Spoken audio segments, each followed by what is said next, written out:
যুক্তরাষ্ট্রকে সতর্ক করে আবারও হুঁশিয়ারি দিয়েছেন চীনের প্রেসিডেন্ট শি জিনপিং। এবারের এক্স পোস্টে তিনি স্পষ্ট বিশ্বমোড়ল যুক্তরাষ্ট্রের পতনের ভবিষ্যৎবাণী করেন। বৃহস্পতিবার এক্সে শি জিনপিং লিখেন, চীন জানে যে মহাশক্তিগুলো তাদের যুদ্ধযন্ত্রের কারণে ধ্বংসপ্রাপ্ত হয়। তিনি পূর্বেকার রাজবংশের ধ্বংসের ইতিহাস স্মরণ করেন।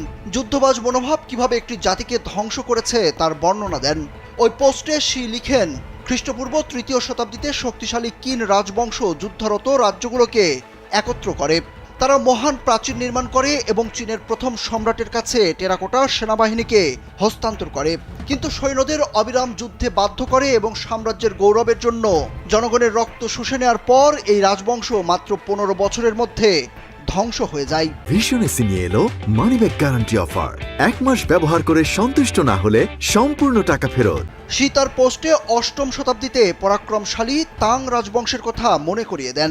১৩ শতাব্দীতে চেঙ্গিস খানের অজেয় অশ্বারোহী বাহিনী ইউরোপ থেকে প্রশান্ত মহাসাগর পর্যন্ত বিজয় তারা করে, কিন্তু তাদের পতন হয়, সেই কথাও স্মরণ করে দেন। ৫০০০ বছরের ইতিহাস আমাদের শিখিয়েছে যা আমেরিকা শিখতে অস্বীকার করে। সাম্রাজ্য শত্রুর কারণে পতন হয় না, তারা তাদের যুদ্ধযন্ত্রের অতৃপ্ত ক্ষুধার নিচে ভেঙে পড়ে।